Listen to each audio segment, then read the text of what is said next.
സൗഭദ്ര ആയുർവേദ ആശുപത്രിയുടെ ഓൺലൈൻ ഗൃഹവൈദ്യ അറിവുകളിലേക്ക് പ്രിയപ്പെട്ട മാന്യ പ്രേക്ഷകർക്ക് സ്വാഗതം. ഇന്ന് ഞാൻ ഒരു വളരെ പ്രധാനപ്പെട്ട നല്ല ചില ചിന്തകൾ, നല്ല അറിവുകൾ നൽകുവാനാണ് ഇങ്ങനെ ഒരു വീഡിയോ ഷൂട്ട് ചെയ്യുന്നത്. ഇന്ന് ഒത്തിരി രോഗികൾ എൻ്റെ അടുക്കൽ വിളിച്ചു ചോദിക്കാറുണ്ട്, വരാറുണ്ട്. ഹെർപ്പിസ്, വിസർപ്പം, ശരീരത്തിൻ്റെ എവിടെയെങ്കിലും ഒരു ഭാഗത്ത് കുമിള പോലെ പൊന്തി കടുത്ത വേദനയാകുക. ചിലപ്പോൾ ഒരു വർഷക്കാലമൊക്കെ ആ വേദന നിൽക്കാറുണ്ട്. എന്തു ചെയ്യും? വളരെ പ്രയാസം. ഒത്തിരി മരുന്നുകൾ കഴിക്കാറുണ്ട്, വേദനാസംഹാരി കഴിക്കാറുണ്ട്, പക്ഷെ മാറാറില്ല.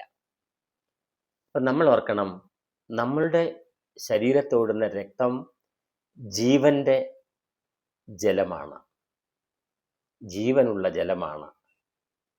അത് ഹൃദയത്തിലേക്ക് പോവുകയും വരികയും അരിക്കുകയും ശുദ്ധീകരിക്കുകയും ഒക്കെ ചെയ്ത പല കുഴലുകളിലൂടെ വന്ന് ശരീരം മുഴുവൻ ഓടി നടക്കുന്ന രക്തം. ഈ രക്തത്തെ നമ്മൾ മലിനമാക്കാനുള്ള പ്രധാനപ്പെട്ട കാരണം നമ്മുടെ ചില ചിന്തകളാണ്. വ്യായാമമില്ലായ്മ, വെയിൽ കൊള്ളലില്ല, പുറത്തിറങ്ങലില്ല, തീറ്റ, ഫോൺ തോണ്ടൽ, കിടന്നുറക്കം, അങ്ങനെയൊക്കെ ആയി പോകുമ്പോൾ നമുക്ക് ശരീരത്തെ ഇളക്കിയെടുക്കാൻ സമയം കിട്ടാതെ പോകുന്നു. എന്നാൽ പക്ഷികളെ നിങ്ങൾ ശ്രദ്ധിച്ചോളൂ. ഒരു 5:30 മണി മുതൽ അവർ ചേക്കേറുന്നവരെ അങ്ങോട്ടോടി ഇങ്ങോട്ടോടി അനങ്ങി തള്ളി. അവർക്ക് രോഗമില്ല, അവർക്ക് ചികിത്സിക്കാൻ ആശുപത്രികളില്ല. അപ്പോൾ സോസ്റ്റർ വൈറസ് എന്ന് പറയുന്ന ഒരു വൈറസ് ബ്ലഡിൽ കൂടുമ്പോഴാണ് നമുക്ക് ഈ വിസർപ്പം അഥവാ ഹെർപ്പീസ് ഉണ്ടാകാനുള്ള പ്രധാനപ്പെട്ട കാരണം.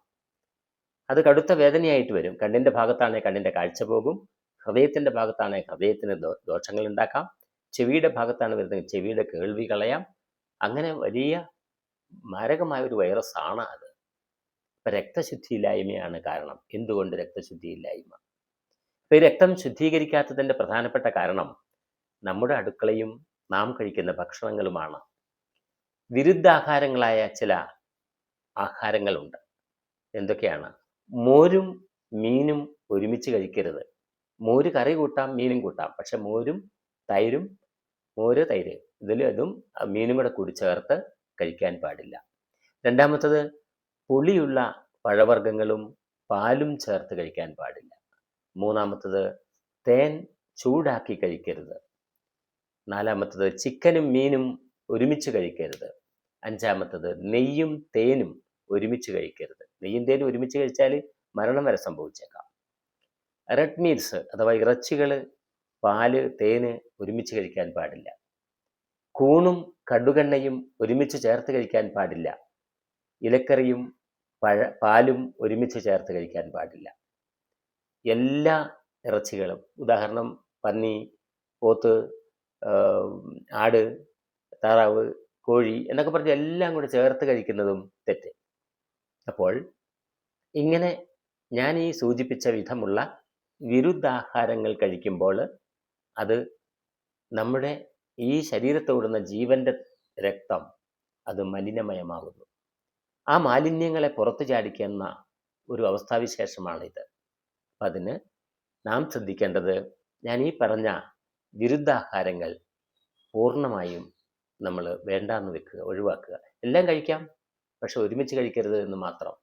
അങ്ങനെ ഒരുമിച്ച് കഴിക്കുന്നത് വഴി നമുക്ക് ഉണ്ടാകാവുന്ന ഒരു വലിയ പ്രശ്നമാണ് ഹെർപ്പിസ് അഥവാ വിസർപ്പം എന്ന തിരിച്ചറിവ് നമുക്കുണ്ടാവണം. ഞാൻ ഈ കഴിഞ്ഞ കാലങ്ങളിലെല്ലാം ആരോഗ്യത്തിൻ്റെ വീട്ടറിവുകൾ എന്ന വിഷയത്തിലൂടെ ഓൺലൈൻ ക്ലാസ്സിലൂടെയും യൂട്യൂബിലൂടെയും ഒക്കെ നൽകിക്കൊണ്ടിരിക്കുന്ന നല്ല അറിവുകളും നല്ല ചിന്തകളുമാണ്. ഇത് എല്ലാവരും കേൾക്കുകയും മനസ്സിലാക്കുകയും നിങ്ങൾക്ക് നിങ്ങളുടെ കൂടെ പരിചയമുള്ള എല്ലാവർക്കും ഇത് ഷെയർ ചെയ്തു കണ്ട് മനസ്സിലാക്കുകയും പഠിക്കുകയും ചെയ്യേണ്ടിയിരിക്കുന്നു. അഥവാ നമുക്ക് വിസർപ്പം വന്നു, അതിന് നമുക്ക് മറികടക്കാം. നല്ല തെങ്ങിൻ്റെ ഒരു ചൊട്ട, വിരിയാത്ത ചൊട്ട, കത്തി പോലെ ഇരിക്കുന്ന ചൊട്ട ഒരെണ്ണം മെല്ലെ പൊട്ടിത്തുടങ്ങുന്ന എടുക്കുക, തുറന്നു വെക്കരുത്. അതിൽ നിന്ന് ഒരു 10 മച്ചിങ്ങ അടർത്തിയെടുക്കുക. ഇളം അച്ചിങ്ങയാണ്, അതാണ് ഞാൻ ഉദ്ദേശിക്കുന്നത്, വിരിഞ്ഞത് പറ്റില്ല.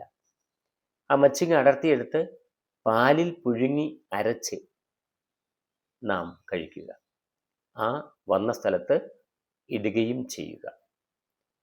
അപ്പോൾ ഈ വിസർപ്പം വന്ന സ്ഥലം എവിടെയെങ്കിലും ഒരു സ്ഥലത്ത് കോൺസെൻട്രേറ്റ് ചെയ്തായിരിക്കും അത് വരിക. കടുത്ത വേദനയായിരിക്കും. ഡ്രസ്സ് പോലും ഇടാൻ പറ്റാത്ത വേദനയായിരിക്കും.